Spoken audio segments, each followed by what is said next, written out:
L'Ukraine et l'Europe s'opposent à la proposition russe de cession de territoire avant le sommet Trump-Poutine. Les leaders de l'UE affirment qu'il est impossible de modifier les frontières par la force. Après la France et le Canada, l'Australie annonce à son tour reconnaître l'État de Palestine. Benyamin Netanyahou a défendu la décision de son gouvernement d'étendre l'offensive militaire dans la bande de Gaza, un plan pourtant largement critiqué à l'international. Les vagues de chaleur extrême s'abattent sur l'Europe. Météo France a placé 12 départements du sud-ouest en vigilance rouge à partir de lundi midi, 41 en alerte orange.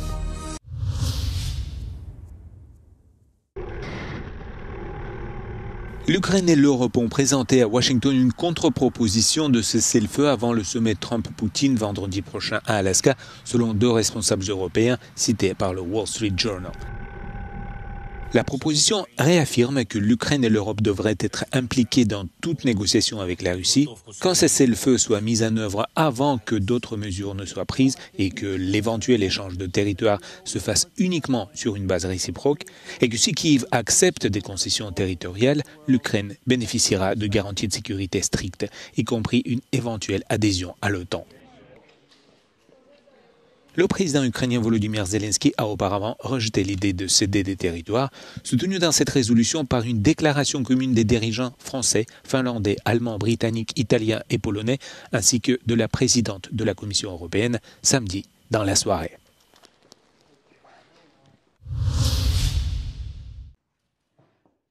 En Australie, le Premier ministre Anthony Albanese a révélé l'intention de son gouvernement de reconnaître officiellement l'État de Palestine. Par cette décision, Canberra s'aligne sur la position adoptée récemment par plusieurs autres nations, dont la France et le Canada. Peace can only be. Today I can confirm that at the 80th session of the United Nations General Assembly in September, Australia will recognise the state of Palestine.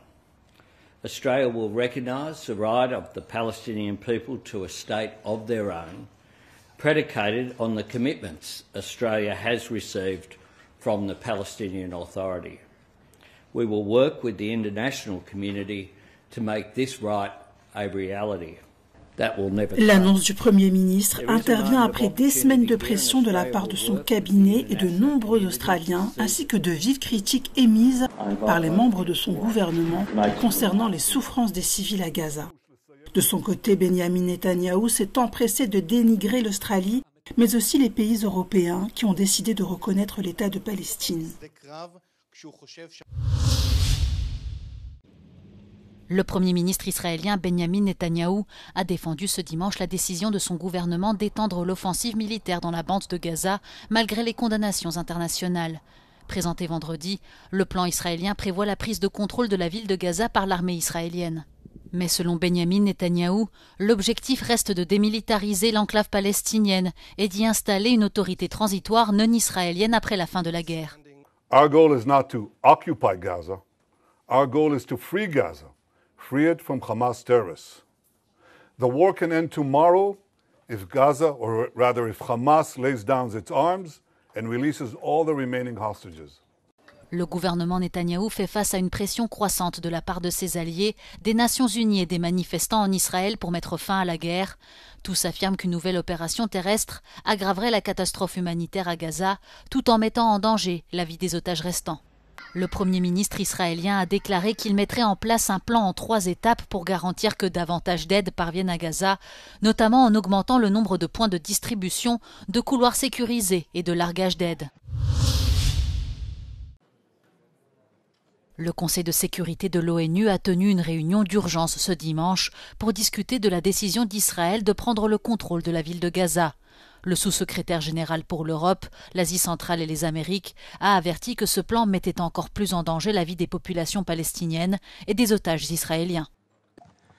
If these plans are implemented, they will likely trigger another calamity in Gaza, reverberating across the region and causing further forced displacements, killings and destruction, compounding the unbearable suffering of the population. Le représentant d'Israël a réitéré la déclaration du Premier ministre Netanyahou qui affirme vouloir établir un contrôle de la sécurité à Gaza avec une autorité gouvernante indépendante. Le représentant palestinien a lui déclaré qu'un tel plan empêcherait la création d'un État palestinien indépendant et qu'Israël devrait soutenir la gouvernance de l'autorité palestinienne à Gaza. Les États-Unis ont eux affirmé qu'Israël a le droit de décider ce qui est le mieux pour sa sécurité. Ils ont également qualifié de fausses les allégations de génocide à Gaza. Appelés par le Danemark, la France, la Grèce, le Royaume-Uni et la Slovénie, tous les membres du Conseil ont soutenu les pourparlers à l'exception des États-Unis, selon les médias. Les pays voisins de l'Arménie et de l'Azerbaïdjan réagissent au nouvel accord de paix signé vendredi sous l'égide des États-Unis. Ce texte vise à mettre fin à des décennies de conflits. Il comprend notamment un corridor prévu dans le Caucase que l'Iran a déclaré dans la foulée vouloir bloquer. Téhéran a fait part de ses inquiétudes quant aux conséquences négatives potentielles de toute intervention étrangère à proximité de ses frontières. Les Arméniens oscillent entre espoir et méfiance.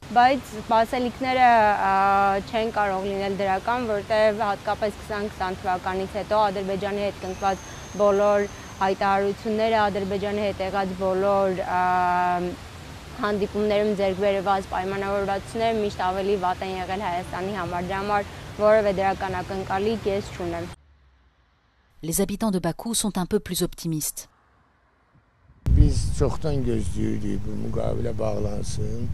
Biz qonşularımız Ermənistana etibarımız yox idi. Ona görə belə bir güc, dövlət lazım idi ki, zamin dursun onlara görə. Ruslar Rusiya dura bilmədi, Amerika durdu. La Russie, l'opposition géorgienne et le premier ministre géorgien Irakli Kobakidze ont tous salué l'accord, ce dernier le décrivant comme le début d'une nouvelle ère de stabilité et de développement économique. L'Union européenne et l'ONU ont également salué l'accord comme étant bénéfique pour l'instauration d'une paix durable. Des vagues de chaleur extrêmes s'abattent sur l'Europe, notamment sur l'Espagne, la France et le Portugal. Dans la région de Léon, au nord-ouest de l'Espagne, 6 incendies de forêt brûlent, dont 2 seraient proches des zones habitées, obligeant les habitants à évacuer. En France, les autorités de l'Aude restent en vigilance extrême 5 jours après le début d'un incendie meurtrier qui a parcouru 16 000 hectares et a traversé 16 communes. Le préfet a prolongé la fermeture des massifs forestiers du département jusqu'à la fin de la semaine prochaine. Météo France a placé 12 départements du sud-ouest, dont l'Aude, en vigilance rouge à partir de lundi midi, 41 en alerte orange. Le prévisionniste français évoque un pic de chaleur très intense, voire exceptionnel, avec des maximales très fréquemment supérieures à 40 degrés. Météo France explique qu'on dépassera les 30 degrés partout en France. La protection civile portugaise a placé l'État en alerte maximale en raison de la chaleur et du risque accru d'incendie, certaines régions devant atteindre jusqu'à 41 degrés Celsius mardi. Une personne a été tuée et 29 personnes ont été blessées dans un séisme de magnitude 6,1 qui a frappé la ville de Sindirgi dans l'ouest de la Turquie dimanche. 16 bâtiments se sont effondrés, dont 4 habitations et 12 immeubles désaffectés. La personne de 81 ans décédée est morte peu après avoir été extraite des décombres d'un immeuble de 3 étages dans le centre-ville de Sindirgi. Le séisme survenu à 19h53 a été ressenti à Istanbul et Izmir. 20 répliques de magnitude allant de 3,5 à 4,6 sont survenues après le séisme. En Crète, Dance Days Chania est la plus importante institution culturelle de l'île, notamment grâce à son festival dont la 15e édition vient de s'achever. Lors de cet événement, les organisateurs ont proposé une programmation riche et variée, avec des ateliers, des expositions, mais également des spectacles de danse engagés, comme celui intitulé Trilogie en souvenir du bon vieux temps, directement inspiré de l'expérience personnelle de la chorégraphe face à la démence de son grand-père. It's a very difficult subject, and I don't think that as a 30-year-old, I don't know what it's like to have dementia, of course, but I know what it's like to be on the other side of it, and it's a disease that affects so many people around the world. I think the number is something like 50 million, but it's set to rise to 150 million in a very short amount of time in the next few years. And there is no cure. And that's why I also felt strongly about talking about it in my work. And it's in talking and in human interaction that we witness dementia the most. La compagnie autrichienne de théâtre La Roque a participé plusieurs fois au festival.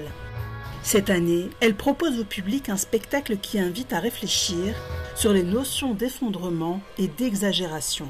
Sur scène, les danseurs explorent un monde d'étouffement où chacun cherche un exutoire de liberté, de paix et de calme intérieur.